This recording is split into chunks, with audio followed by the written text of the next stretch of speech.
Alright, so this is part 2 of the ghost story that I did almost a few weeks ago. So sorry if my voice is a little stirred up. I have a bad cough, but I'm gonna try to pull through as much as I can. So going back to when we had the Halloween party, and it was me, my brother, my best friend Katie's sister, and CJ's friend Nolan, and the sister Bailey, and then my friend Christian. So, after we kicked out their friend Trinity, my brother's friend Trinity, CJ came up again and he's like, "Damn, I can't believe she would argue over a spare room." I said, "Yeah, I know." So CJ's like, "Okay, well, I'm gonna head to bed." I was like, "That's fine." So him and Nolan had the other spare room, while Christian and Zeke had the other. They had the one closest to the staircase in case Zeke needed to go out for some reason or whatever.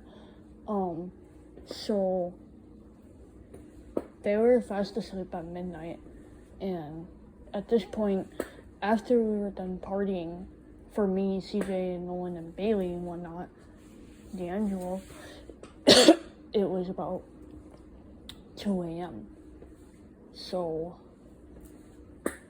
at this point, Bailey was kind of like irritated. She was sitting downstairs all by herself, and I asked what's wrong. She's like, "I wanted to leave like 2 hours ago, and now my brother's convincing me to stay." I'm like, "Wait, are you serious?" And she's like, "Yeah." So it's like, "Well, can't you drive home?" She's like, "I can't. This is his car." I was like, "Oh, crap." I was like, "What about calling your mom?" She's like, "Hell no, my mom would be pissed." So I decided to do the good deed for her to call an Uber.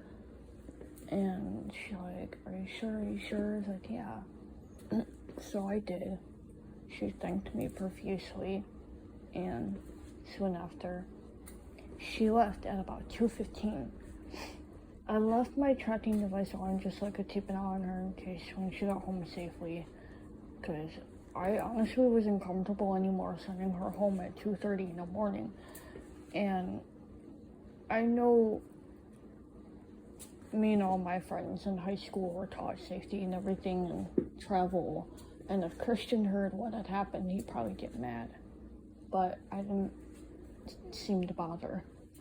So, she left soon after, and, it was just me. After Bailey left, I decided to try to watch TV, and all of a sudden, a weird thunderstorm had started rolling in, and the lightning was starting to hit, and at first, it was pretty calm and peaceful, like, watching the lightning or whatever, but then it got irritating, because then, like, the power would start flickering. I was like, "What the hell?" So as I'm sitting there watching TV, the flower pickers, power flickers, sorry. I'm not all there tonight. So, it was all crazy, and I was like, "What the hell? What could be causing this?" 3 minutes. Stop recording video. Button. I decided to just not watch TV and try to go to bed. I had lived in this new house for almost a week, and the house that I had a basement. I had the main floor, and then we had upstairs. I had 3 bedrooms, my main room, which D'Angelo was in, 2 spare bedrooms upstairs. Christian took one, and CJ and Nolan had the other. I was left to be on the couch, all by myself, and I wasn't comfortable. But all of a sudden, I heard loud bangs at the front door. I was in that kind of sleeping mode and half awake state, and I was like, "What the hell?" So I kind of like stirred, and I was like, huh? And then all of a sudden I heard rapid bangs again. I was like, who the fuck is pounding at the door? So I jumped up to go ask, who the hell is pounding at the door? And I checked the pupil, and me being visually impaired, it was hard to see. But I thought I could vaguely see someone standing right by the front door. And so I yelled, who is it? And it sounded like a young child, but I knew in my heart it wasn't a child. It was some grown guy acting like a child. And he tried masking the voice of a young kid. He claimed that he needed help. Low battery. Close. 5G finder. Take picture. I said, so me kind of being stupid, I was like, what do you need help with? Of course, my second part of my half of my brain said, don't help. So I only just asked. I was like, okay, what? And the guy's like, I'm hurt. So I finally just was like, if you were, then you would have gotten help by now. And so this guy keeps pounding at the door. So I put the deadbolt on the door. Thankfully, the door was really sturdy enough. But I had to make sure the basement door was locked. And so that's what I did. I went downstairs to make sure everything was locked and secured. I came back up and I locked the basement door. And I just stood there, my heart racing. By this point, it was like 3 a.m. And all of a sudden, I heard glass shattering downstairs. Oh, fuck. I finally ran upstairs, and in my drunken state, I started pounding at the door where Christian was at. I was screaming, Christian, wake up. And luckily, him being more sober than all of us, he jumped up.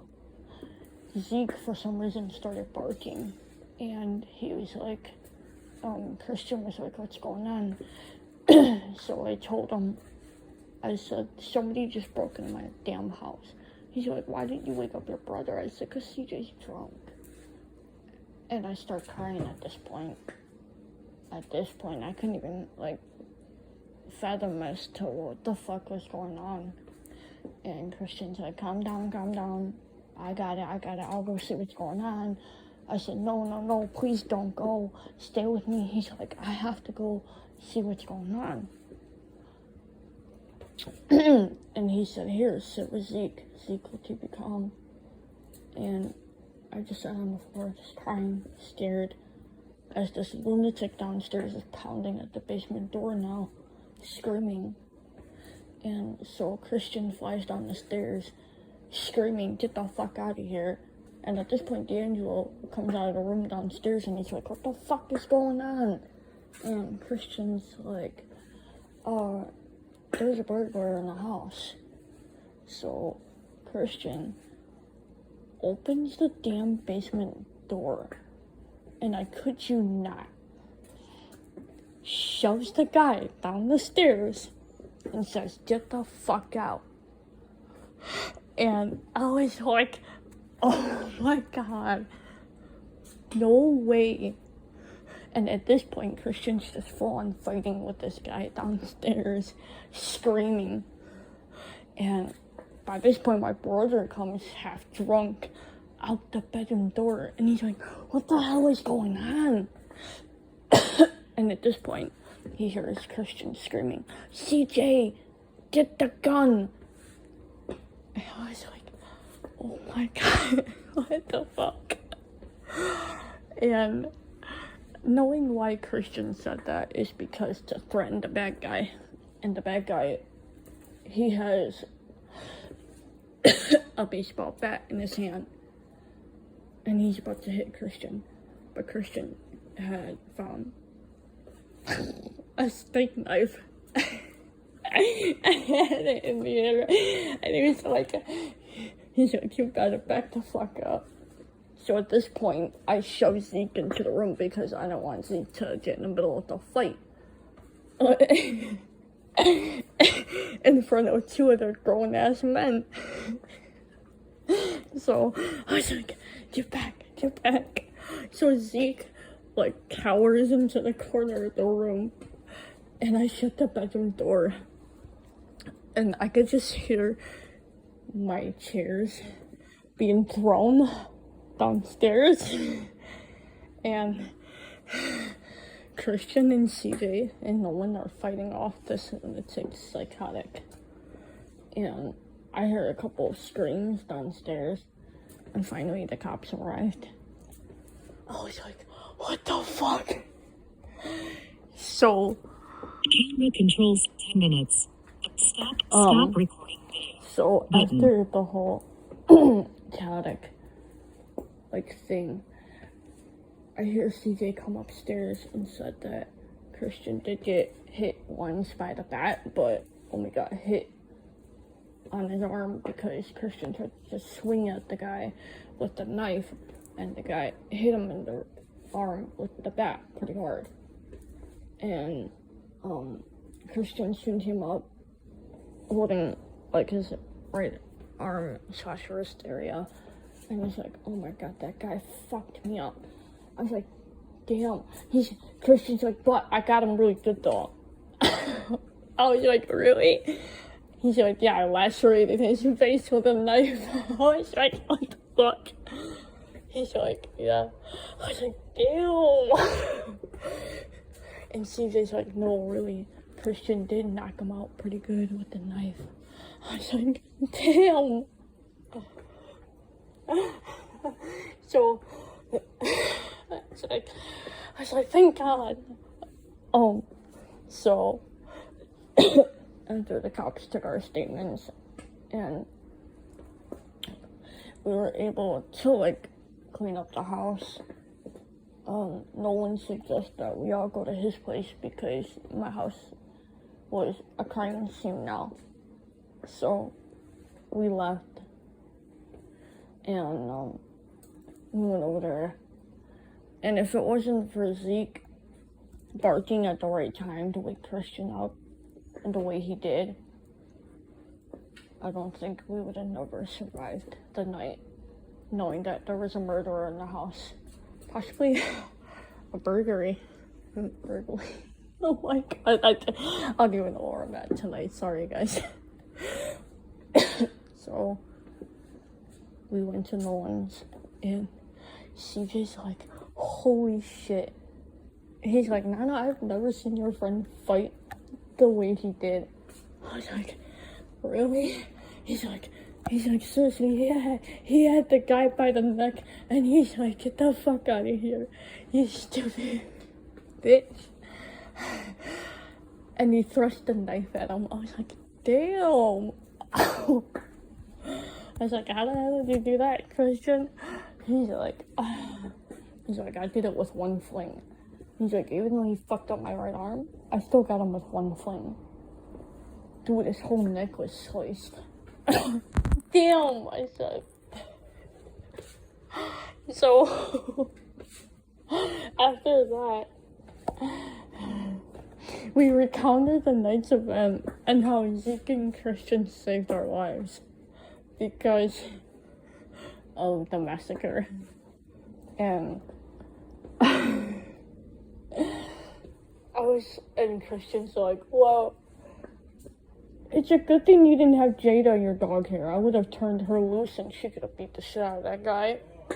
I was like, damn.